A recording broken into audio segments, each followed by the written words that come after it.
은혜와 책임 은혜와 책임. 이란 제목으로 하나님의 말씀을 증거토록 하겠습니다. 역사에 만약이란 가정은 없습니다. 우리가 만약 그때 그런 일이 일어났다면, 그런 일이 벌어지지 않았더라면, 역사에 있어서 만약이란 가정은 없죠. 하지만 만약 여러분들이 예수께서 이 세상에 오시기 전, 즉 구약 시대에 태어나서 신앙생활을 했다면 여러분들은 자신이 지은 죄를 어떻게 처리해야만 했을까요? 어떻게 죄를 짓고 그 죄를 처리해야만 했을까요? 여러분들이 현재가 아닌 구약 시대에 태어났다면, 지금 저와 여러분들은 어떤 죄를 짓게 되면 그 죄를 처리하고자 하나님께 직접 나아가서 예수 그리스도의 이름으로 회개하면 하나님으로부터 그 죄를 용서받을 수가 있게 되는 것입니다. 물론 그 죄의 값은 자신이 감수해야 해요. 여러분, 죄의 값은 우리가 감당해야 합니다. 어떤 죄를 저질렀을 때. 하지만 하나님으로부터 용서받았기에 더 이상 죄책감 없이 하나님께서 주시는 평안 가운데 삶을 살아갈 수 있게 되는 것이죠. 하지만 구약시대에 우리가 태어났다면 이 죄의 처리를 위해서 해야 할 많은 번거로운 절차를 거쳐야만 하는 것입니다. 번거로운 절차. 바로 구약시대에는 성도로서 하나님께 직접 나아갈 수가 없었고 반드시 중지자였던 대제사장을 거쳐야만 했기 때문이죠. 이런 전통을 이어받아서 지금의 캐톨릭은요, 어떻습니까? 자신이 하나님께 직접 그 죄의 문제를 가지고 나아가지 못하고 꼭 누구를 거치게 되어 있어요? 성직자인 신부에게 고해성사를 해야 하는 것입니다. 비성경적이죠. 성경에 어디 그런 내용이 나옵니까? 아직도 캐톨릭은 구약시대에 살고 있는 거예요. 율법시대에 살고 있는 것입니다. 신약 성경을 보면요, 주 예수 그리스도가 이 땅에 오셔서 십자가에 달려 죽으심으로 이제는 옛 언약에서 이제 벗어나서 저와 여러분들은 새로운 언약 하에서 살아갈 수 있게 되는 것이죠.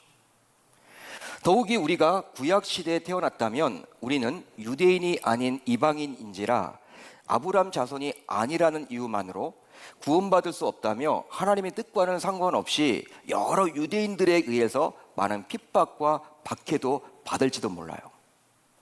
여러분, 우리가 한민족이잖아요. 한민족, 이방인입니다. 구약의 관점으로 보게 되면 그러니까 구원받을 수 없는 민족이죠. 물론 하나님의 뜻은 아니에요. 하나님은 구약 시대에도 온 인류가 다 구원받기를 원하셨어요. 그렇지만 율법주의에 물들었던 유대인들은요, 사마리아의 사람들을 그렇게 핍박했던 것처럼 아마도 우리가 이방인이라는 이유만으로 핍박과 박해를 했을지도 몰라요. 따라서 개인적으로 저는 구약 시대가 아니라 신약 시대인 요즘 태어나 신앙생활을 하게 된 것이 가장 커다란 은혜요, 축복이라고 생각을 합니다.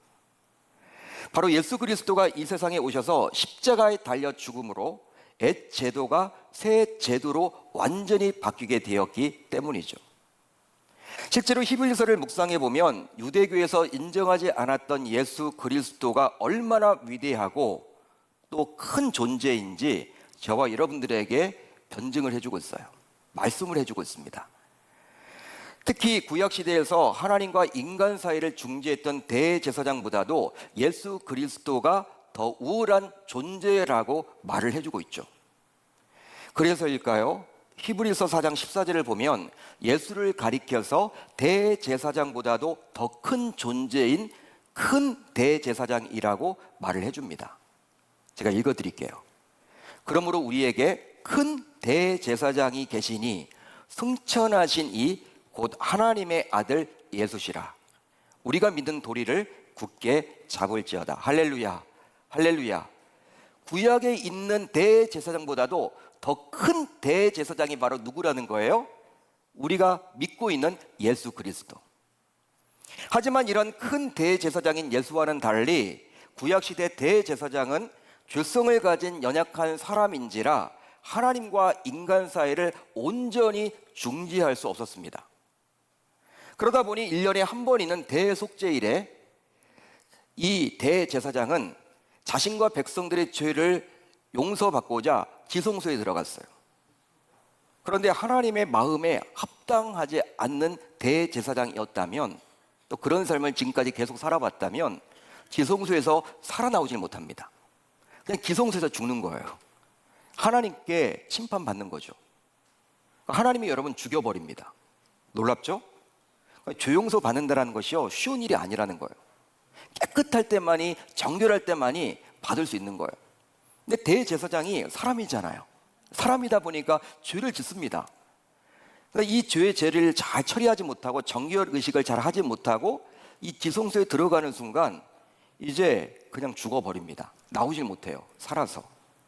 자, 그러다 보면 1년에 한 번 있는 대속죄일에 어떻게 됩니까? 나오질 못하게 되면 이제 백성들은 자신이 지은 죄를 용서받지 못했기에 계속 죄책감을 가지고 1년 후 다음번 대속죄일이 될 때까지 기다릴 수밖에 없었던 거예요. 여러분, 한마디로 지옥을 경험하는 거예요. 우리가 어떤 죄책감을 가지고 삶을 살아간다. 얼마나 힘들겠습니까? 신약 시대를 살아가는 저와 여러분들은 하나님 앞에 우리가 죄를 직접 가지고 나아가서 고하면 되잖아요. 예수 그리스도의 이름으로, 그 권세로 우리가 하나님 앞에 회개 기도를 할 수 있는 거잖아요. 그런데 구약 시대는요, 대속죄일에 딱 1년에 한 번, 그것도 대제사장만이 하나님이 계신다라고 여겨졌던 지성소에 들어갔는데, 그 사람이 딱 죽어버리면요, 그 백성들의 죄가 용서받지 못하는 거예요. 여러분, 죄책감을 가지고 1년 내내 살아가야 하는 거야. 아니, 다음번 1년이 지나서 다음번 대제사장 또한 지성소에서 죽어버리면요, 이제 2년 동안 또 죄책감을 가지고 살아가야 하는 거예요. 여러분, 죄책감을 가지고 삶을 살아간다? 매일매일 지옥을 경험하는 것입니다. 한마디로 개인적으로 또 공동체적으로 너무나도 안타까운 상황에 처하게 되는 것이죠. 하지만 큰 대제사장인 예수는 본래 죄가 없으신 분이십니다. 죄가 없으신 분이에요. 사람이 아니시죠. 하나님이시죠. 하나님의 아들이시죠. 그렇기 때문에 하나님과 인간 사이를 온전히 중재할 수 있게 되는 것이죠. 그리기에 예수님께서는 십자가상에서 친히 흠없는 제물이 되셨고, 또 대제사장으로서 우리의 죄를 사하기 위해서 속죄 제사를 주관하러 하늘의 지성소에 들어가셨습니다. 어떤 성도가 저에게 질문을 하더라고요. 목사님, 예수님께서 십자가에 달려 죽으셨습니다. 그리고 3일 후에 부활하셨습니다. 그런데 곰곰이 생각해 보니까 그 시신은, 예수님의 시신은 아리마대 요셉이 기증한 그 무덤에 있었는데, 그렇다면 예수님의 영혼은 그 당시 어디 있었던 것일까요? 어떤 성도가 수준 있는 질문을 저한테 했어. 예? 수준이 있잖아요, 여러분. 성경을 읽다가도 여러분 이런 궁금증이 있잖아요. 예수님의 영혼은 분명히 어디가 있는 것일까? 시신은 아리마대 요셉이 기증했던 그 무덤에 가 있었는데, 그렇다면 영혼은 어디가 있는 것일까? 성경학자들은 어떻게 이야기를 하냐면요, 예수님이 장사 지낼 때, 자신의 시신이 장사 지내는 그 시점에 그 영혼은 바로 하늘의 지성소에 들어가셨다라는 거예요. 그 들어가셔서 뭘 하셨습니까? 저와 여러분들의 죄를 사하기 위해서 속죄 제사를 집전하셨다라는 거예요. 맞는 말이에요. 하지만 3일 후에 예수님은 어떻게 하셨습니까? 그 하늘의 지성소에서 살아 나오셨습니다. 그게 바로 부활이에요. 그렇기 때문에 자신의 제자들에게 나타나셨죠? 부활하셔서. 그렇기 때문에 하나님께서 대제사장인 예수가 드린 속죄 제사를 기뻐 받으셨다라고 볼 수 있는 것이죠. 따라서 저와 여러분들은 구원받게 된 것입니다. 더 이상 죄의 노예로 살아가는 것이 아니라 자유케 된 줄 믿을 수 있기를 바랍니다. 자, 그렇다면 예수가 십자가에 달려 죽었을 때의 상황을 기록해 준 복음서, 이 복음서를 보게 되면 예수님이 십자가에 달려 죽을 때 예루살렘 성전에 있던 육중한 휘장, 즉 지성소와 나머지 성전을 갈라놓았던 그 휘장이 위에서부터 아래로 찢어졌다고 나와 있습니다. 복음서에 그렇게 나와 있죠. 찢어졌다라는 거예요. 지성소와 나머지 성전의 나머지 부분을 구분지었던 그 휘장이 찢어졌다라는 거예요. 사람이 한 게 아니죠. 할 수 없는 거예요. 육중한 휘장, 그 무거운 휘장이 찢어졌습니다. 예수님이 십자가에 달려 죽으셨을 때. 자, 그렇다면 이것은 과연 어떤 의미를 담고 있는 것일까요? 바로 주님께서 육체의 죽음으로 휘장을 찢고 길을 열어주셨기에 그동안 대제사장만 1년에 한 번 나아갈 수 있었던 그 지성소로 이제 어느 누구든지 담대히 자유롭게 나아가도록 해주셨다라는 사실입니다. 할렐루야, 할렐루야. 지성소는요 가려졌었거든요. 그 휘장에 의해서 아무도 들어가지 못하고 대제사장조차도 1년에 딱 한 번 들어갔거든요. 근데 휘장이 딱 찢어짐으로 누구든지 다 보여져 볼 수 있게 된 거예요. 마음대로 들어갈 수 있게 되는 것입니다. 그래서일까요? 베드로 사도는 다음과 같이 만인 대제사장설을 이야기하죠. 만인 제사장설, 만인 제사장설을 이야기해 줍니다. 너희도 산돌같이 신령한 집으로 세워지고 예수 그리스도로 말미암아 하나님이 기쁘게 받으실 신령한 제사를 드릴 거룩한 제사장이 될지니라. 따라서 저와 여러분들은 이제 직접 하나님께 나아갈 수 있게 된 거예요. 성직자를 거치지 않고 여러분들이 어떤 죄를 지었어도 하나님께 직접 가지고 나아가서 회개기도 하시면 되는 것입니다. 그러기에 이제 우리 모두 이런 값비싼 은혜를 거저 받았기 때문에 은혜 받은 자로서 책임지는 모습을 보여야 할 줄로 믿습니다. 믿습니다. 자, 그렇다면 어떻게 책임지면 좋을까요? 우선 참 마음과 온전한 믿음으로 하나님께 나아가야 합니다. 참 마음과 온전한 믿음으로 하나님께 나아가야 합니다. 자, 오늘 본문 22절을 한번 같이 읽어봅니다. 22절 시작. 우리가 마음의 뿌림을 받아 악한 양심으로부터 벗어나고 몸은 맑은 물로 씻음을 받았으니 참 마음과 온전한 믿음으로 하나님께 나아가자. 구약시대 하나님의 백성들이요 하나님께 나아갈 때는요 반드시 제물을 들고 나아갔습니다. 맨손으로 나가는 법이 없었어요. 그 제물은 자신의 멋대로 드려서는 안 되었고 하나님께서 율법서를 통해서 정해준 흠없는 가축을 들고 나아갔죠. 마찬가지로 이제 그리스도의 보혈의 능력으로 하나님께 직접 나아가게 된 저와 여러분들 모두 참 마음과 온전한 믿음을 예물로 준비해야만 하는 거예요. 예물이 다른 예물이 아니라 참 마음과 무엇입니까? 온전한 믿음. 왜? 그것을 하나님이 원하시기 때문에. 자, 그렇다면 참 마음은 무엇일까요? 헬라 원어를 보게 되면 참 마음의 뜻이 나와 있는데 바로 무엇이냐면 거짓 없는 마음이나 진실하고 충성된 마음을 말합니다. 거짓 없는 마음이나 진실되고 충성된 마음이 바로 참 마음이에요. 한마디로 음란한 마음은 아닌 거예요. 음탕한 마음은 아닌 거예요. 거짓말하는 마음은 아닌 거예요. 깨끗한 마음이죠. 정직한 마음이죠. 자, 그렇다면 온전한 믿음은 과연 뭘까요? 바로 충만한 믿음으로써 부족함이 없이 100% 확신으로 가득 찬 믿음입니다. 100% 확신으로 가득 찬 충만한 믿음이 바로 온전한 믿음이라는 거예요. 하나님께서는 이런 마음과 믿음을 가지고 자신에게 나아오도록 우리에게 요구하십니다. 하지만 하나님께 나아가는 즉 예배의 자리에 나오면서도 우리는 이런 마음과 믿음을 준비하지 않고 허둥지둥 나올 때가 너무나도 많죠. 허둥지둥 나와요. 주일이 됐기 때문에 예배 드려요. 주일이 됐기 때문에. 주일이네. 월요일부터 토요일까지는 막 그냥 내 생각대로 살다가 주일이다. 교회 가야지. 교회 가보자. 내가 가주는 거예요. 가주는 거. 하나님을 만나기 위한 목적이 아니라 내가 그냥 가주는 거야. 예? 여러분, 그런 매너리즘에 빠져서 예배를 드리는 경우들이 얼마나 많습니까? 또 일부 성도들은 어떻습니까? 자신에게 맡겨지는 사역 때문에 나오는 거야. 사역 때문에 나와. 사역이 없으면 안 나와, 교회도. 이분은 예배가 중요한지 사역이 중요한지 모르겠어. 사역 때문에 나오시는 거야. 그 책임감 때문에, 그 의무감 때문에 섬기려고. 그렇지만 하나님께서는 저와 여러분들에게 분명히 말씀해주고 있습니다. 바로 아무리 우리가 율법의 시대가 아니라 은혜의 시대를 살고 있지만 하나님께 나아갈 때 아무런 준비도 없이 나아가서는 안 된다는 거예요. 아무것도 준비 없이 나가서는 안 되고 반드시 사전에 준비할 것이 있어야 한다라고 분명히 말을 해주고 있습니다. 그것이 바로 무엇입니까? 참 마음과 온전한 믿음이라는 거예요. 실제로 구약시대 이사야 선지자와 동시대인 미가 선지자가 있었습니다. 그러니까 이사야 선지자는 여러분들이 잘 아시죠?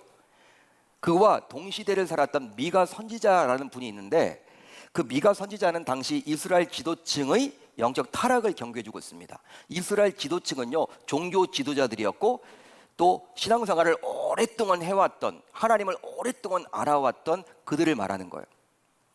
그들을 여러분 지적합니다. 당시 이스라엘 지도층들은 하나님께 나가 제사를 드렸지만 문제는 무엇이냐면 하나님이 받으시는 제사가 아니었다라는 거예요. 자기 만족을 위해서 제사를 드렸다라는 거예요.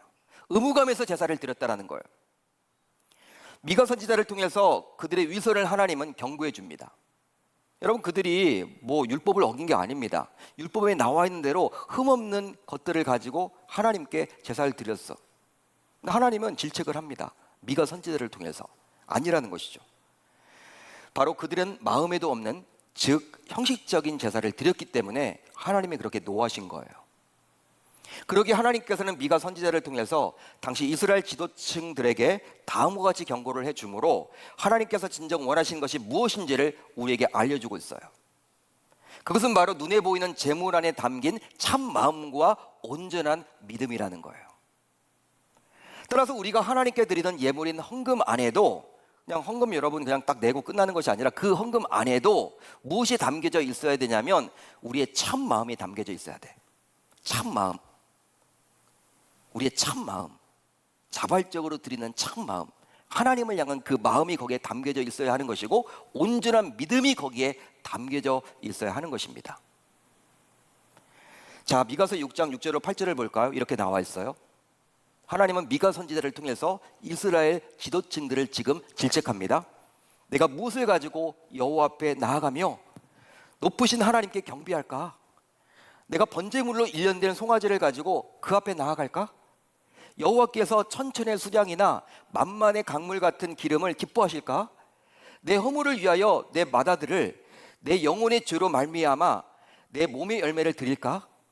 사람아, 주께서 선한 것이 무엇임을 내게 보이셨나니 여호와께서 내게 구하시는 것은 오직 정의를 행하며 인자를 사랑하며 겸손하게 내 하나님과 함께 행하는 것이 아니냐? 하나님이 지금 묻고 있는 거예요. 이제 이 예배 자리에 나오신 우리들 모두 한번 우리의 예배를 한번 점검해 보았으면 좋겠습니다. 우리 예배를 한번 점검해 보자고요. 바로 이 시간 여러분들은 참 마음과 온전한 믿음을 가지고 이 예배를 드리고 계십니까? 이 예배 자리에 나오셨습니까? 참 마음과 온전한 믿음을 가지고 그것을 준비해서 나오셨습니까? 여러분, 그렇기 때문에 주일 예배는요, 준비가 필요해요. 리허설이 필요해요. 그 리허설은 언제 해야 됩니까? 토요일 날 하는 거죠. 토요일 날에 여러분들 뭘 하는 날이냐면요, 우리가 뭐 내가 그냥 내 것 뭐 일한다라는 그 개념이 아니라 하나님이 우리들에게 왜 토요일을 주신 거예요? 영적인 관점으로 보게 되면요, 그냥 내가 여러분들 막 하고 싶은 거 하는 그런 시간이 아니라 주일을 준비하는 시간이 바로 토요일입니다. 여러분, 참 마음을 갖도록 이 토요일 여러분들 잘 우리의 마음을 다스려야 돼. 또 우리 믿음을 점검해 봐야 돼. 내가 진짜 예배 드릴 만한 온전한 믿음을 가졌는지. 그 시간을 반드시 토요일 날 확보를 해 놓으셔야 돼요. 해놓지 않고 그냥 주일 되어서 교회 나오신다? 하나님이 그 예배를 받겠습니까? 물론 나오셔야 되겠죠. 나오신 게 중요하죠. 그렇지만 진짜 우리가 하나님의 은혜를 안다면, 진짜 하나님 앞에 담대히 나아갈 수 있는다는 것을 우리가 느끼고 살아간다면, 그 은혜를 체험했다면, 그게 얼마나 소중한 믿음인지를 알고 있다면, 은혜인지 알고 있다면, 여러분, 하나님이 우리들에게 이런 커다란 은혜를 주셨는데 우리가 어떻게 예배를 감히 함부로 드릴 수 있단 말입니까? 따라서 저와 여러분들 모두 이제부터는 어떻게 해야 될까요? 예배 자리에 나올 때 준비할 것이 있다라는 거, 바로 무엇입니까? 참 마음과 온전한 믿음인 거예요. 여러분들이 만약 그렇게 예배를 드리고 있다면 계속해서 그렇게 드리시면 좋겠습니다. 잘하고 계신 겁니다. 하지만 설령 그러지 못하다면 앞으로 예배 자리에 나올 때마다 참 마음과 온전한 믿음을 준비해서 나오겠다고 결단하고 다짐할 수 있기를 우리 주님의 이름으로 축원합니다. 축원합니다. 다음으로 하나님의 약속을 굳게 붙잡고 소망을 잃지 말아야 합니다. 첫 번째가 우리가 예배 부분이었죠. 두 번째 부분은 무엇이냐? 말씀 부분입니다. 하나님의 약속을 굳게 붙잡고 소망을 잃지 말아야 한다. 자, 오늘 보면 23절을 같이 읽어봅니다. 23절 시작. 또 약속하신 이는 미쁘시니 우리가 믿는 도리의 소망을 움직이지 말며 굳게 잡고. 자, 히브리서 기자는 하나님을 지금 어떻게 표현해주고 있습니까? 약속하신 이라고 표현해주고 있죠. 약속하신 이. 그런데 이 약속하신 이가 바로 어떻다라는 거예요? 미쁘다라고 말해주고 있습니다. 미쁘다. 미쁘다는 어떤 의미일까요? 신뢰할 만하다. 미쁘다는 다른 뜻이 아니라 신뢰할 만하다. 따라서 하나님의 약속은 신뢰할 만하기에 신자인 우리는 그것을 굳게 붙잡아야만 하고 또 소망을 잃어서는 안 된다는 거예요. 그러니까 하나님의 약속 말씀은 신뢰할 만한 거예요. 신뢰할 수 있어야 돼요. 신뢰할 만한 거예요. 그렇기 때문에 우리가 그 말씀 붙들고 소망을 잃지 말고 살아가야 한다. 지금 히브리서 기자는 그 말을 해주고 있죠. 그러기 히브리서 기자는 이렇게 이야기를 하죠. 모이기를 피하는 어떤 사람들의 습관과 같이 하지 말고 라고 이야기를 합니다. 그러니까 세상은요, 모이기를 피하거든요. 세상은 여러분들 점점 갈수록요, 시대가 갈수록 모이는 거 별로 좋아하지 않습니다. 다 가족끼리 뭔가 하려고 하죠. 회식도 여러분 예전만큼 좋아하지 않아요. 직장에서도 여러분 회식을 할 때도요, 예전에는 여러분들 뭐 다 회식 좋아하고 그랬지만 요즘은 여러분 전물직으로 갈수록 회식 별로 안 좋아합니다. 그냥 혼자 보내는 시간이 더 좋죠. 한마디로 은혜를 아는 진정한 신자, 성도라면 그러나 어떻게 해야 되느냐? 세상의 분위기를 무조건 따라가서는 안 된다라고 지금 말을 해주고 있어. 세상은 패하는 것을 좋아해. 모임을 패하는 걸 좋아해. 세상은 잘 모이지 않으려고 그래. 특별한 이유 없으면. 그런데 그걸 여러분 세상의 분위기를 교회가 여러분 그대로 답습해서는 안 된다라고 지금 히브리서 기자는 말을 해주고 있어요. 설령 세상은 점점 개인주의화 되더라도, 그래서 잘 모이지 않으려고 하더라도 교회만큼은 그리해서는 결단코 안 된다라고 말을 해줍니다. 그 이유가 과연 무엇입니까? 바로 서로 돌아보아 사랑과 선행을 해야만 하기 때문에. 실제로 사랑과 선행은 홀로 할 수 있는 영역이 아니죠. 여러분, 사랑, 상대가 있어야 돼요. 상대가 없이 여러분 어떻게 사랑합니까? 혼자 할 수 있는 건 아닙니다, 여러분. 선행도 마찬가지죠. 남에게 여러분 선행을 베푼다? 상대가 있어야지만 베풀 수 있는 거예요. 따라서 지금 하나님께서 말씀해 주고자 하는 이 사랑과 선행은요, 바로 공동체 안에서 할 수 있다라는 것입니다. 그런데 너무나도 안타깝게도 코로나 팬데믹으로 인해서 교회의 개인주의화가 10년은 더 일찍 앞당겨졌다는 데 문제가 커요. 물론 바이러스 특성상 거리 두기를 해야만 하기에 예배도 영상으로 드렸고 사랑방과 전도회는 엄두도 낼 수 없었는데, 이것이 어느 순간 습관처럼 굳어져서 이제는 교회에 충분히 나올 수 있는 환경이 되었지만 여전히 계속 교회에 나오지 못하는 분들이 얼마나 많습니까? 결단하지 못하는 것이죠. 할 건 다 하거든요. 여행도 하고 쇼핑도 하고 다 하는데 교회만큼은 잘 못 나와. 결단을 못하는 거예요. 습관처럼 굳어진 거예요. 애습관. 모이기를 피하는 습관처럼 돼버린 거예요. 하지만 신앙생활은 예배만이 전부가 아니라 서로 간에 돌아보아 사랑과 선행을 격려하는 것도 분명히 포함되어 있어야 한다라고 히브리서는 말을 해주고 있죠. 예배만이 전부가 아니라는 거예요. 우리 신앙생활에 있어서. 그러기에 신앙생활에 있어서 사랑방 모임은 선택이 아니라 필수라 할 수 있습니다. 예배만큼 중요한 것이 바로 사랑방이에요. 왜? 히브리서 기자가 지금 그 말을 하고 있잖아요. 은혜 받았다면, 하나님께 직접 나아가는 참된 신자가 되었다면, 우리가 신약 시대를 살고 있다면 구약이 아니라 이제는 바로 예배, 그리고 말씀, 그리고 사랑방이라는 거예요. 공동체, 코이노니아. 따라서 우리 가운데 아직도 모이기를 피하는 어떤 사람들의 습관을 쫓아서 신앙생활을 하는 분들이 행여나 계시다면 이제 히브리서 기자의 권면을 기억하여 공동체 속에서 함께 서로 격려하겠다라고 다짐하고 결단할 수 있어야 할 줄로 믿습니다. 여러분, 그래서 우리가 9월 달부터는요, 이제 우리가 사랑방을 강화하려고 합니다. 우리가 오후 예배 대신에 이 사랑방을 해요. 사랑방. 우리가 여러분 사랑방이 있죠? 주일날 여러분 3부에 다 나오세요. 3부 이후에 식사하고 나서 흩어져서 교회에서 사랑방 나가는 거예요. 사랑방 모임. 여름과 여러분 겨울철에는 또 예배를 전환합니다. 특별한 행사들을 또 해야 되니까. 그렇지만 봄과 가을철, 여러분 아주 오랜 시간 동안에는요, 사랑방을 우리가 할 거예요. 여름철에 6주, 또 겨울철에 6주는 주일 오후 예배가 있지만 그 외 시간에는 이 사랑방 모임을 가지려고 합니다. 왜? 성경에 분명히 나와 있잖아요. 이렇게 강조를 하고 있잖아요. 공동체성이 중요하다는 거예요. 떡을 떼며 지내는 것이 너무나 중요하다는 것이죠. 그러니까 하나님 앞에 여러분 예배 드린 것 이상으로 중요한 것이 바로 이 말씀부터 끝까지 살아가는 것. 또 한 가지는 무엇입니까? 공동체 안에서 서로 격려하고 사랑을 나누고 선행을 행하는 것. 이것이 중요하다고 분명히 나와 있기 때문에 우리는 그 말씀에 따라서 사랑방 모임을 강화하려고 한다는 것입니다.